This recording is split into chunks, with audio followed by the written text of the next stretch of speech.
Ok, ¿en qué me quedé? En los archivos SAM. Ok, entonces lo que estábamos viendo es que este archivo SAM, pues obviamente nos va a decir lo que les platicaba hace rato, nos tiene que decir algunas cosas, ¿no? ¿Qué RIT, ¿no? En qué cromosoma está alineando y en qué posición, ¿ok? Y aquí hay otra serie de códigos que no vamos a comentar en este momento, pero te da otra información también. También te va a decir aquí está qué RIT fue y qué calidad tiene, ¿ok? Y entonces hay toda una explicación del archivo SAM, que por lo general no nos tenemos que preocupar nosotros de los flags y de todo esto que hay en el archivo SAM, porque eso lo van a hacer los programas que trabajan arriba de él, ya sea el que va a contar o el que va a buscar, si el que busca variantes en otro tipo de estudios. Sin embargo, en algunas cuestiones muy particulares, sí es útil que conozcamos las nomenclaturas, porque entonces eso sí te permite entrar tú a mano y checar cómo están los valores en tus archivos. Ok, entonces, por lo mientras no se preocupen, el formato que te da por default los programas es un archivo de texto que normalmente pues es muy grande y hay que comprimirlo. Entonces, para eso se comprime en BAM. Entonces, el archivo BAM es idéntico a lo que hay en el SAM, pero la diferencia es que este de aquí está en un formato binario, en un formato que solo entiende el programita, pero pero ocupa muchísimo menos espacio que el archivo de texto SAM. ¿Preguntas? Que escuché que alguien iba a preguntar. Sí, ¿en qué situaciones o en qué momento tendríamos que decidir, ok, algo se ve extraño, voy a regresarme para ver si hay flags o, sabes, como conocer con mayor profundidad todos estos parámetros? No hay una regla general. Sí va a depender totalmente de lo que estés haciendo. Ya. Ujú. Ok, Sí, ok. sí, por ejemplo, si a ti ya, si tú ya te estás metiendo a nivel de proceso de cómo se hacen las cosas, o sea, el nivel en el que no nos tenemos que preocupar es en el, yo estoy utilizando mi programa que utiliza un archivo BAM, ¿no? Y a ese programa yo le tengo que dar unos parámetros. Mientras yo esté bien con eso, no hay ningún problema. Si estoy yo en un nivel arriba de eso, en el que a mí me interesa saber cómo me están reportando los alineamientos, porque a mí me interesa que no haya más de ciertas características de ese alineamiento, entonces sí me tengo que meter a ver cómo está la codificación, porque una cosa que vale la pena señalar, que el formato SAM, a pesar de que es esta parte de aquí, es un estándar, hay otro cachito aquí adelante que no es estándar, y ese dependiendo del alineador te va a reportar a veces unas cosas sí y a veces otras cosas no, y ahí es donde se hace todo un show. Y sí, va a costar un trabajo extra estar entendiendo qué está pasando y cómo te dan los resultados cada uno de los alineadores, y entonces ya tienes tú que escoger un programa en particular. Eso sí pasa, pero de entrada, como les comentaba ahorita, no hay que preocuparnos, simplemente hay que, ahorita lo que me interesa es que les quede muy claro que cuando yo utilizo mi alineador me va a dar como resultado un archivo SAM, que ese lo tengo que convertir a un BAM. Y listo. ¿Dudas hasta aquí? O sea, esto nada más es una como para que sepan qué es lo que hay ahí, pero seguramente lo vamos a platicar en la siguiente clase con más calmita. Va, gracias. ¿Sí? Sí, son muchos detalles en cada uno de los pasos, entonces ahorita la idea es hacer un panorama general y por eso decidí dividirlo en varias sesiones, para que tengamos, ya después que tengamos una idea general, tengamos, no nos cueste menos digerir cada una de la información en los pasitos. ¿Listo? Solo una pregunta. Se usa más STAR, ¿no? Cuando se hace análisis de RNA, porque Bouty creo que lo usa más para cuando es análisis de genoma o algo. No sé, creo que eso he leído. No estoy listo. Sí, en los últimos reviews que yo también he revisado, te recomiendan usar Star, pero por cuestiones históricas, en un laboratorio, imagínate. Entonces, nosotros ahorita ya tenemos todo montado con Star y dentro de un año sale un alineador que es, no sé, 5%, 10% mejor que Star, ¿no? Pero como ya está todo montado y ya los bioinformáticos que estuvieron en ese momento ya no están, empezó gente nueva a trabajar con otros proyectos, ya es muy fácil para el laboratorio seguir usando ese pipeline. Entonces sí pasa, porque me ha tocado en las colaboraciones, que me dicen, es que yo estoy utilizando este pipeline, que yo les digo, pero ese pipeline ya está obsoleto. Sí, pero es el que sabemos utilizar y es el que utilizamos y es con el que yo estoy haciendo mi análisis y yo quiero eh, que me lo revise si está bien. Entonces, y eso sí puede ser un problema porque yo nunca lo he hecho con ese pipeline, ¿sí? Entonces sí, a pesar de que tienes toda la razón, eh, puede ser que no se estén haciendo así todos los trabajos aún el día de hoy. Eso por motivos históricos, pero también por motivos de objetivos de tu estudio, puede ser que estés utilizando, utilizar HitSat2 es totalmente válido, nomás que tienes que revisar bien los parámetros que estás utilizando. Y por ejemplo, nosotros utilizamos Bowtie a fuerza cuando haces con RNAs pequeños. Bowtie 1. Ok, no sabía. Gracias. ¿Va que va? Y en este caso lo mejor es estarse actualizando constantemente, o sea, las pipelines, o que si ya salió un nuevo genoma de referencia, volver a hacer todo con ese genoma y así. ¿O qué se Eso sugiere? sí es lo recomendable, que tengas siempre lo más actualizado, porque sí llega a pasar que la versión no es tan sencillo en términos prácticos, porque haz de cuenta, la versión 3.5.6 tenía un bug que reportaba mal ciertos alineamientos o esas cosas pasan, ¿no? Entonces ahora ya está la versión 3. La que le sigue, pero no es un cambio mayor, nada más arreglaron un bug. Pero después resulta que esa nueva versión introdujo otro bug. Entonces, ¿cuál versión Wow. tienes? Ya. Lo único que sí se recomienda en todo caso es que seas, ¿cuál es la palabra? Déjenme pensar. La palabra es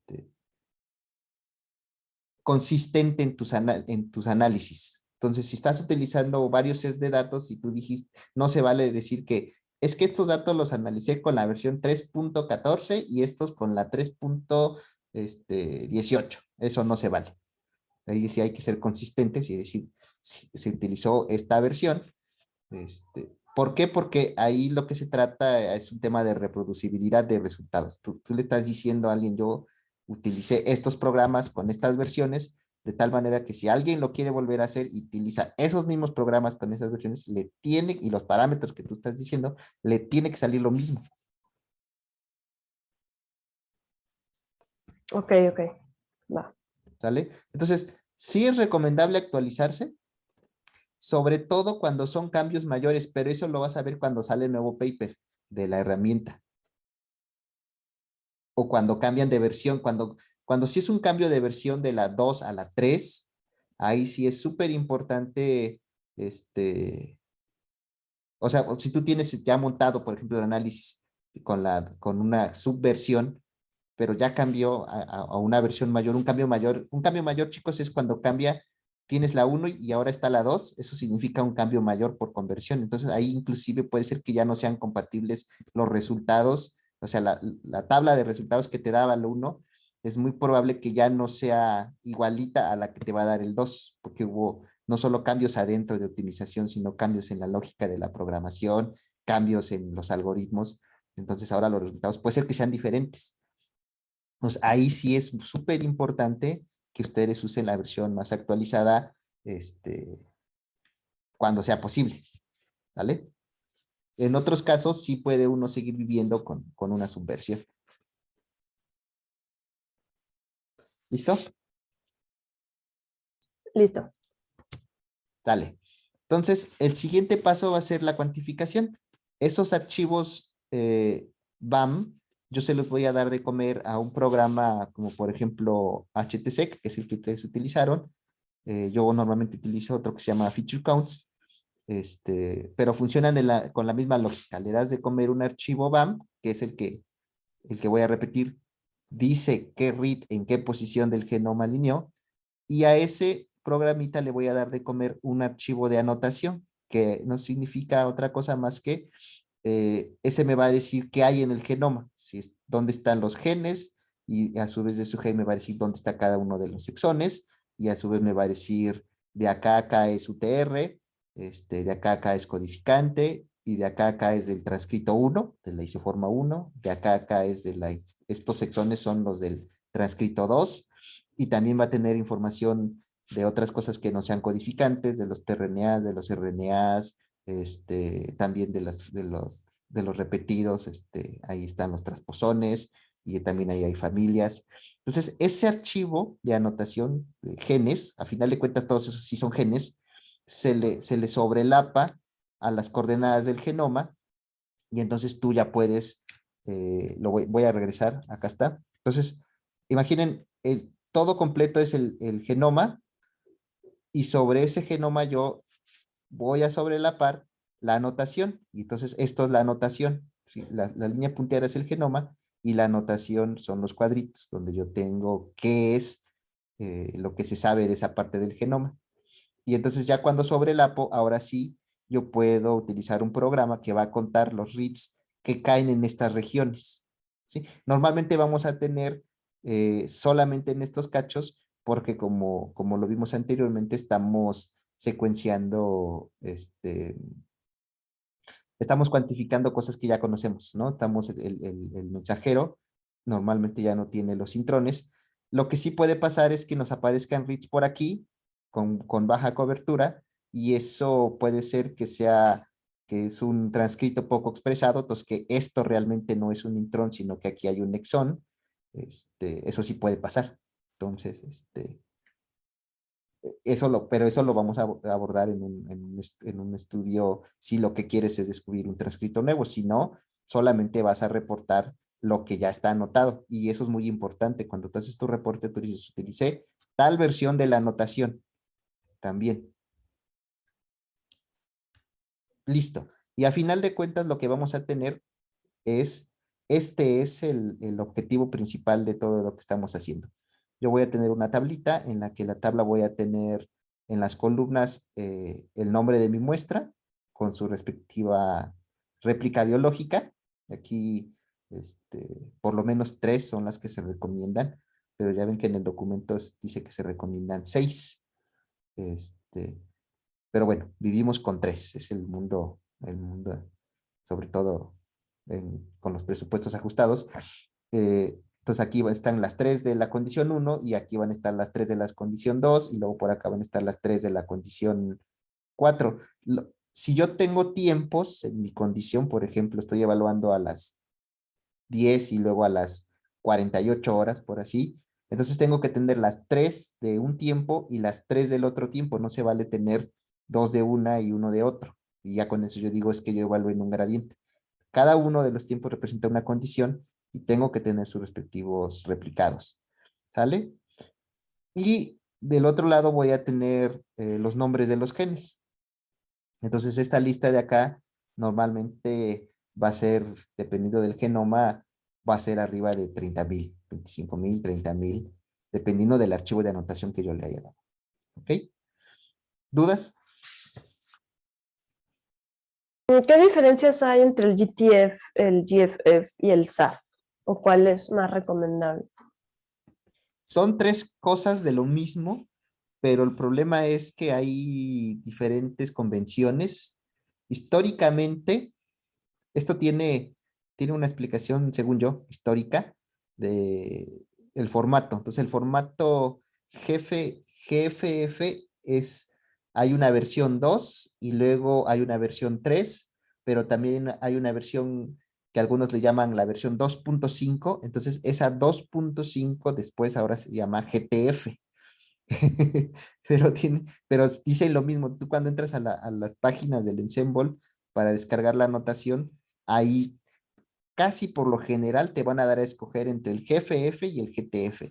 Teóricamente, el GFF tiene mejor sintaxis para explicar la jerarquía de genes, pero por términos históricos, y eso sí es cierto, el GTF, ya los programas están hechos con ese formato, entonces luego es un lío que tienes que realmente pasar.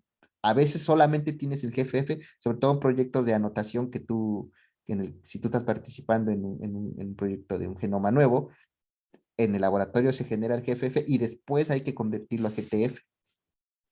Y hay herramientas para eso. Y el SAF es una versión abreviada de estos de acá. Tiene menos información. Y este SAF de acá, normalmente, al menos en lo que yo he trabajado, lo haces tú. Entonces tú dices, yo voy a trabajar con este genoma y me interesa este tipo de anotación. Entonces, eh, puedes generar el GTF o puedes generar un SAF, que es el que le vas a dar de comer, sobre todo al feature counts. No sé si me explayé demasiado. No, muy bien, gracias. Va que va. Sí, normalmente el SAF no te lo vas a encontrar en una página. Te vas a encontrar estos dos. Pero entonces no te preocupes, dicen lo mismo. Y dependiendo del programa que vas a utilizar, si el programa te pide GTF, pues te pasas el GTF, o si te pide el GFF, le das el GFF, y no tienes por qué preocuparte de que tengo que convertir este a este, solamente que no lo tengas. Ok, entonces, como comentamos brevemente, hay otra manera de aproximarse al RNA-seq, que si nos da tiempo vamos a ver. Pero ¿cuáles son las diferencias principales? Entonces, a grandes rasgos, lo que estamos haciendo, lo que acabamos de ver es que yo mapeo al genoma. ¿Ok? Si yo tengo mi genoma de referencia, voy a mapear al genoma. ¿Sale? Si yo tengo mi genoma de referencia y mi transcriptoma, pero por algún motivo yo quiero estimar a nivel de transcrito, a nivel de isoformas, lo que me va a convenir no es mapear al genoma, es mapear a los transcritos. Entonces, para eso utilizo esta otra aproximación. Si yo no cuento con genoma ni transcriptoma de referencia, entonces me toca ensamblar a mí mi transcriptoma de referencia. Entonces, lo tengo que ensamblar con Trinity, por ejemplo, y luego ya sobre esos transcritos que yo tengo, yo remapeo mis librerías y cuantifico, ¿no? Entonces, ahí voy a tener información a nivel de transcrito y ahora tengo que buscar una manera de colapsarlo a nivel de gen. ¿Sale? ¿Dudas?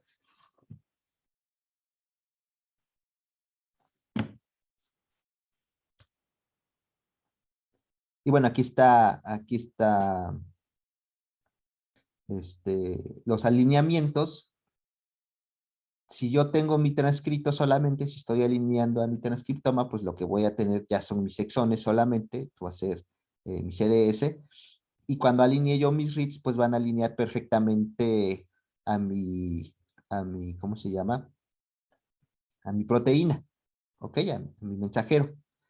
Pero cuando estoy alineando el genoma, pues los reads van a mapear por cachitos. Entonces, por eso aquí se utilizan alineadores que te permiten romper ese alineamiento en diferentes partes. Entonces te van a decir, ese read alineó una sección a esta parte del genoma, otra sección alineó a esta otra parte del genoma y esta otra sección alineó a esta otra parte del genoma. Entonces, y aquí sí es una ventaja de tener los reads pareados, porque si tienes un read pareado aquí y otro read pareado que cae completito aquí, tú con eso puedes confirmar la estructura del gen. Es decir, si tú sabes que ese gen hay una distancia entre los exones y tu read te está reflejando esa distancia, esto te está confirmando que tu, que tu gen, que lo que tú sabes de ese gen está bien. ¿Sale? Y nada, esa es la principal diferencia entre alinear al transcriptoma o al genoma. Y luego para la cuantificación en este enfoque, también vamos a utilizar, puede ser que también utilicemos los que comenté hace rato, pero normalmente vamos a utilizar otras herramientas que están diseñadas para eso, para el conteo de transcritos, de isoformas. Y también aquí hay una introducción de otros algoritmos que te dan una estimación, pero que no te dan las cuentas como tal, sino que lo que te dan es una abundancia. Y esto tiene que ser así porque trabajan sobre algunas suposiciones estadísticas, y entonces lo que tienes es eso, una estimación en una métrica. ¿Ok? Y ya lo que tienes ya no son cuentas, es una estimación. Y cuando haces tu análisis de expresión, entonces tienes que considerar eso y algunos parámetros del análisis van a cambiar, de hecho. Listo, entonces hasta este momento ya alineé a mi genoma, vamos a asumir que lo que estoy haciendo es alineamiento a genoma, y entonces ahora lo que me interesa saber es qué tan bien están esos alineamientos, ¿no? Si realmente me va a interesar qué tanto no mapeo, eso es importante. Entonces, en este plot en particular, es un proyecto en el que se están secuenciando de dos especies, porque lo que se está estudiando ahí es comunicación, entonces mis muestras están mezcladas. Entonces sí me interesa saber en estas muestras cuánto mapea una especie y cuánto no mapea otra especie. Normalmente no nos va a interesar eso, solo nos va a interesar la parte gris, porque eso nos va a decir qué tanto no está mapeando al genoma, y eso puede ser por varios motivos. Si nuestro genoma está incompleto, puede ser que sí tengamos un cacho aquí grande de cosas que no están mapeando, pero también si utilizamos parámetros muy estrictos en nuestro alineador, puede ser que no estén mapeando, o si una gran cantidad de reads no están mapeando, ahí hay un problema. Puede ser que no está bien recortado el adaptador. Entonces hay que regresarnos, a pesar de que ya vimos los plots y dice que el adaptador no está, sí llega a pasar que un adaptador raro por ahí, o una colita del adaptador se quedó, y entonces ese cachito no te deja que se alinee tu read al genoma, y vas a tener aquí una fracción muy grande de reads que no están mapeando. Entonces, estos plots otra vez son de diagnóstico y nos van a ayudar a decidir qué tan bien eh,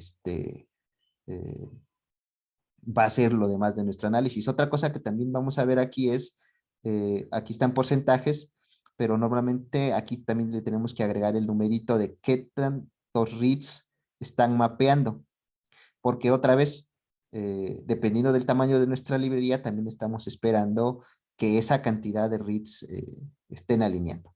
¿Ok? Entonces, si estamos contentos con esta parte de que ya alineó, entonces ahora lo siguiente que vamos a ver es qué subclases de RNAs están mapeando. Como nosotros le pasamos nuestro archivo GTF, y en ese GTF están no solo los genes codificantes, también están cosas no codificantes, tRNAs, RNAs, sobre todo RNAs. Entonces, lo más importante de este plot es que nos fijemos que efectivamente mapen RNAs, pero también que esa cantidad de RNAs no sea muy grande. Lo cierto es que en algunos proyectos es inevitable que tengas, y aquí lo podemos ver, la cantidad, si ustedes se fijan, de RNAs que está mapeando puede llegar casi hasta el 50% de mi librería. Y es ser conscientes de eso. O sea, ok, los estoy cachando, qué tanto me está alineando RNAs, qué tanto me está alineando a proteínas. Yo soy consciente que tengo mucho RNA, y entonces esto en un paso posterior lo tengo que quitar del análisis. ¿Ok? Ya lo siguiente es ver qué tanta consistencia hay entre mis muestras, y para eso voy a utilizar tanto el MDS, que es el que te da por default HR, o también se pueden utilizar análisis de componentes principales. Y pues de tarea hay que investigar cuál es la diferencia, no de algoritmos, no cuál es la diferencia entre PSA y MDS, sino más bien qué tipo de datos utilizan cada uno para construirse. A final de cuentas, lo que sí vamos a comentar ahorita es que queremos ver la consistencia entre mis réplicas. Entonces, siempre es deseable que mis tratamientos se clustericen, como en estos gráficos que les estoy mostrando. Entonces, aquí es un buen momento para saber qué tan bien estaban mis librerías en términos de que hay consistencia, pero que además hay separación entre distintos tratamientos, como podemos ver aquí, porque sí llega a pasar que cuando ustedes hacen este plot, sale una sola nubecita aquí, entonces están todos apelmazados. ¿Qué quiere decir? Que hubo problemas con las librerías o alguna cosa y no alcanzamos a ver diferencias, y por más que le hagamos después en el análisis de expresión y que quita el FDR y que no sé qué, de todas maneras no van a salir diferencias, y eso te lo va a decir este plot. Y me ha tocado ver que eso pasa y ni modo, ese experimento no sirvió. Hay que repetir. ¿Dudas? O ver, y si por ejemplo en la plota anterior, o sea, si usaste un kit previamente al momento de hacer la librería para eliminar ribosomal y esto, o sea, ya no tendrías por qué ver todos esos, Salen. o aún así tienes Sal- siempre un porcentaje que queda de Siempre diferentes se tipos de quedan ahí. RNA. Sí, siempre se Ya. quedan otros tipos de RNA. Siempre, siempre. Ok, ok. ¿Y qué tanto te impactan en el análisis posterior? No te impactan siempre y cuando los quites, porque cuando tú haces la normalización, si los dejas, eso sí afecta. Ujú. Ok. Ya me quiere correr otra vez en 10 minutos. ¿A poco sí ya me tardé mucho? Déjenme ver la hora. Ah, sí, ya nomás nos quedan 10 minutos. Sí, ya estamos acabando. ¿Qué sigue? Otra cosa que no siempre lo vamos a y lo queremos hacer para todos los genes, pero sí nos va a interesar de repente ver este gen, cómo están alineando los reads, y entonces ahí nos vamos a utilizar un navegador donde cargamos nuestro genoma. Fíjense, lo importante aquí es que cargamos el genoma, que es la parte de arriba. En algún momento vamos a ver las bases. Cargamos la notación, y entonces aquí estamos viendo los genes, y ese gen nos los va a romper en cachitos. Aquí los cuadritos grandes son los exones, las rayitas son los intrones, y por acá están las UTRs. ¿Ok? Entonces queremos ver, en estos tracks de aquí, queremos ver la cobertura de mi gen de los reads. Entonces yo puedo ver si hay isoformas, eso luego es muy evidente que hay exones que se están expresando más que otros. ¿Ok? Y también podemos ver a nivel de read individual cómo están apilando los reads. Aquí ya no se alcanza a distinguir, pero toda esa información la podemos ver en el navegador. Y el siguiente paso es, una vez que ya tengo mis cuentas, acá, ya soy feliz, y ya vi que hay separación en mis datos. El siguiente paso es, tengo que hacer una normalización previa al análisis de expresión diferencial. Y aquí, dependiendo de la herramienta que vayamos a utilizar, es la normalización que se va a utilizar. Entonces, esto ya cuando lleguemos a esta clase, nos vamos a detener un poquito qué es y por qué es necesaria.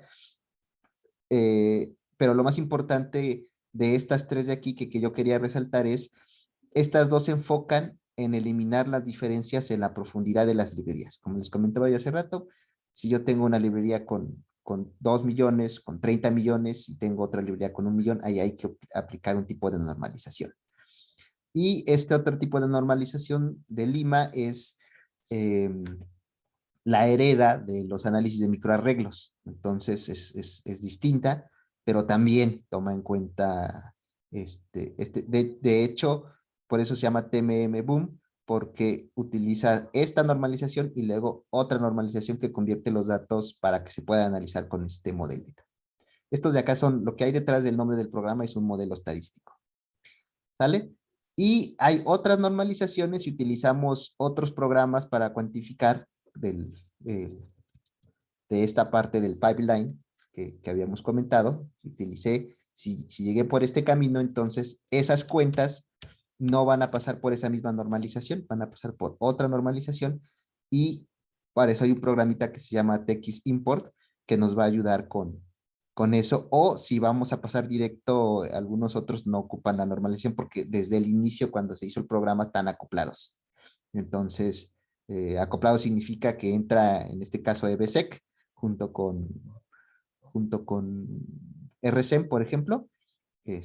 Internamente tú ya no tienes que hacer nada de chamba, solito cuando ves, te va a dar la tabla de expresión.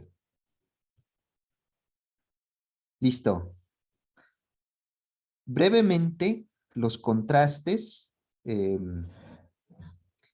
son los contrastes? Porque a final de cuentas, como mencionábamos al inicio, lo que nos está interesando es comparar dos condiciones. Pero a ver, si lo simplificamos mucho, queremos simplificar a un grado extremo, es como si quisiéramos comparar, pensemos en dos genes, piensen en su gen favorito. Entonces, ese gen favorito yo lo estoy midiendo en un tejido, en el tejido adyacente, y lo estoy midiendo también la expresión en el tejido, en el tumor. ¿Ok? Entonces, a final de cuentas, yo voy a regresar a esta tablita de este gen, yo voy a tener un número asociado a su expresión en una condición, y aquí voy a tener otros tres, que es otra serie de números asociados a esa otra condición. ¿Hasta aquí me siguen? Sí. Sí. ¿Qué es lo que quiero hacer a final de cuentas? Lo que yo quiero hacer es comparar estos tres numeritos con estos otros tres numeritos. ¿Y eso no les suena familiar a ustedes? ¿Lo han hecho antes?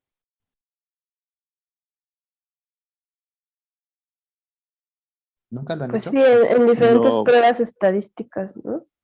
Cuando yo quiero comparar, cuando hago una T, por ejemplo, eso es lo que estoy haciendo. Estoy comparando dos series de números y solamente lo que estoy comprobando, bueno, ahí la hipótesis nula es que la diferencia de las medias es cero.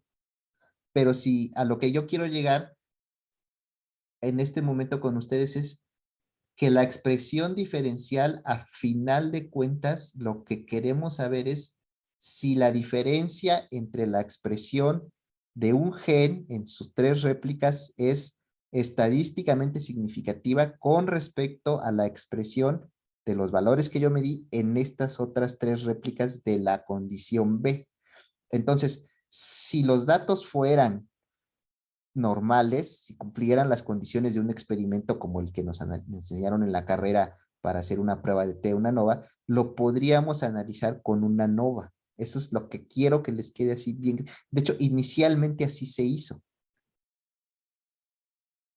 Eso es lo que eso es lo que quiero que quede claro, lo que quiero que abstraigan hasta el fondo de qué es lo que está pasando tras bambalinas, decía un profe, cuando yo hago mi análisis de expresión. Simplemente estoy comparando, no hay nada de magia, simplemente estoy comparando numeritos, la expresión de aquí contra la expresión de acá.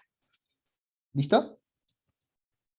¿Y por qué no se hace con una nova? ¿O cómo fue que se decidió que tenía que esas, ser modelos más sí, específicos? no se hace con una nova, y lo vamos a ver, espero, con más calma después, porque lo que tú tienes cuando en tu tabla de cuentas, lo que tú tienes es, valga la redundancia, son cuentas.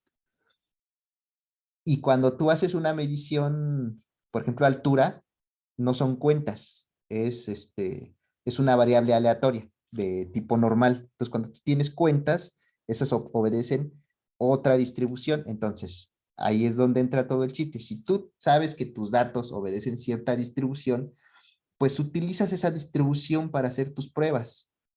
¿Listo?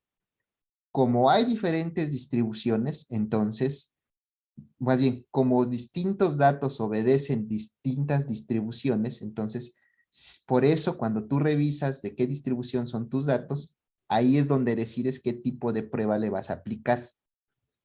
¿Sale? Y en este caso en particular, lo que tú tienes es, eh, lo modelan como una binomial, que la binomial lo que te hace es, te cuantifica éxitos. Entonces, para ti éxito es que contaste o no contaste un read ahí. Entonces, en realidad lo que estás cuantificando es el número de éxitos. El número de reads que mapearon ahí se traduce a un modelo estadístico como el número de éxitos que tuviste. Y eso ya no se modela con una normal, por eso no se hace una nova, eso se modela con una binomial y para eso se utiliza, ahorita justo en esta lámina es donde quiero hacer la conexión, nada más que me está preocupando que se nos acaba el tiempo.